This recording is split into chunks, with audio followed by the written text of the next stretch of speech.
chances are you're watching this video because you want to get ahead in life early. This video is so important for anyone who is wanting more out of life, and if you follow the principles in this video, I can promise you that you'll get ahead of 99% of people who don't apply these steps. I'm going to explain the 5 concepts you need to understand as a teenager to live a successful and extremely happy life. So look, before we get into it, I'm not an expert. This is just what I've learned, and I wanted to make a video sharing it with all of you. So the first one is being the apprentice. This concept is one that dates back to the medieval times. Robert Greene, in his book called Mastery, breaks this concept down into a lot of detail, and I think now in our society it's probably one of the most undervalued ways to get where you want to be in life. Robert Greene says the goal of an apprenticeship is not money, a good position, title, or a diploma, rather the transformation of your mind and your character. This is the first transformation on the way to mastery. This path has become less and less sought after because with social media, everyone wants things right now. This apprenticeship phase of your life can last between 5 and 10 years. You'll get little attention, see little to no achievement, but your mind will be transforming in ways you can't see, which sets you up for future success. When I started in hospitality, once I knew I wanted to be a world-class chef, this is the path I went down. I didn't know anything about this concept, but rather thought if I wanted to be the best, I must learn from the best. So that's what I did. You hone your craft. First, you will chop and peel vegetables for 12 hours a day, 5 or 6 days a week. It's boring and mundane, but there is an incredible lesson in this, which I didn't realize till later. You have to master one skill first. It serves as the foundation for everything else you do. You need to learn concentration, and this phase is very painful and boring, but pivotal for your growth. Now, if you know what you want to do, whether that be starting a business, having a certain lifestyle, go find someone who is exactly where you want to be and learn from them. Become the apprentice. You'll also need to learn how to get that person's attention. Don't just send them a message or email. Get creative. While I was starting my marketing agency, I really admired a young real estate developer in Melbourne. Tim Gurner is 38 and arguably one of Australia's most successful developers because of his approach to design and really building a brand. You don't buy an apartment, you buy a Gurner product. Everything he builds sells out in a matter of hours. I wanted a development company like his and be where he was at an early age, so I reached out. For weeks, I thought of a creative way to get his attention.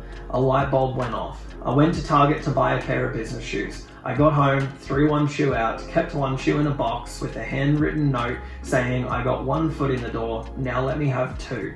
I left my contact details at the bottom and sent it to him.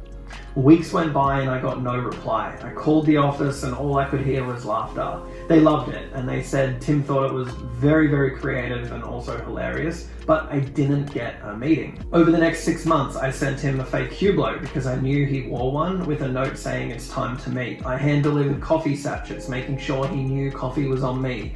I even sent him a packet of seeds with a note saying, "Help me grow." After all of that, I still didn't hear anything from him, which to me was a little bit surprising. I put one final gift together, which was a tree. I bought the tree from a nursery, carried it around with me on public transport, and left it at the office door with a note tied around it with one word: impact. 3 days later, I got an email from his company's lawyer telling me to stop sending gifts and I wasn't going to get a meeting. I wanted to share this because although I didn't get a meeting, this is the level of effort and creativity you need to go to. I've done this several times and this was the first time it didn't work. You need to get people's attention in a way that's outside of the box. When they don't reply, follow up and be persistent. My second piece of advice is learn a high income skill. I've said this time and time again, but in today's day and age, you really need to have a practical skill you can leverage to make money. The 2 I always recommend is sales and marketing. Sales is used every day by people without even realizing it. By learning sales and persuasion, you will learn how to get virtually everything you want out of life. You learn how to speak and communicate with people effectively and how to have authority in certain situations. By learning this skill, you'll never be broke again. Even if you lose everything, if you know how to sell effectively, you'll always be able to make money. I know digital marketing now has become very saturated and you may think it's not worth learning, but businesses will always need assistance from people who have marketing expertise. Look, I'm not talking about getting a degree because that won't teach you anything and will leave you with a lot of debt. Instead, immerse yourself in YouTube, programs and courses. Then you need to practice the craft by doing it. This could be spending your own money or working for someone and helping them while they teach you how to do it. Next is understand how much of your income you'll put away to invest and save. I don't care if you make $50 a week or $3,000 a week. If you don't have enough discipline to put away a certain percentage of your income when you're making $50 a week, don't think when you get to $3,000 a week you'll be able to save. This is a common misconception. Your habit of saving money now and investing, no matter the dollar figure, will feed through to when you're making money. However, if you spend it, I can guarantee you when you start making money, you'll never be able to save it and you'll never actually have it. Get in the habit of putting money away early and build that discipline. You need to sit down and decide what percentage you'll put away each week, whether that be 15, 20, or even 30%. For me, I put away as much as I possibly can, which is usually about 40 to 50% of my income. I'm just going through an accumulation phase, which is saving and investing as much as you possibly can. In a few years' time, I want to really enjoy myself. You need to understand the habits that you have around money and you form as a teenager will be the habits that stick with you when you're older. You need to understand the value of money. When I was 13 years old, I got in a job as a waiter and I wanted to buy a camera for $1,000. I had $400 saved up at the time and I asked my mum for a loan of $600 so I could get it. Each week out of my paycheck, I gave a certain amount back until I paid it off. This taught me such a valuable lesson and I'm incredibly grateful for that. If I wanted a PlayStation or something like that, I had to buy it. I'd make sure it was only a small percentage of what I actually had in the bank. Moving on to increasing your income. Now, this doesn't have to be a business. This can be a higher paying job. Not everyone wants to start their own business. If you're one of those people that doesn't, then that's okay. Find someone you can work for in a role such as sales or something that is vital for that business. The more valuable you are, the more you'll get paid. It's far easier to find a six-figure role working for someone than building a business from scratch. Alright, so if you do want to start a business, then that's great because this will give you unlimited possibilities when it comes to how much money you can actually make and invest every single week. I think this is very underrated. You always hear in the media how you can save a few cents here and how you can reduce this by $200 a year.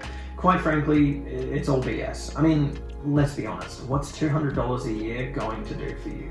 With inflation and the economy, the only option you really have is increasing your income. I don't care what you do, flip things on Facebook Marketplace, sell phones, mow lawns. You need to do whatever you have to make extra money. This is the time to get in the mud. You need to have the attitude of I'll do whatever it takes to reach my goals. With this being said, you also need to be clear on what it is that you actually want. Write it down and get clear on why you're doing all this.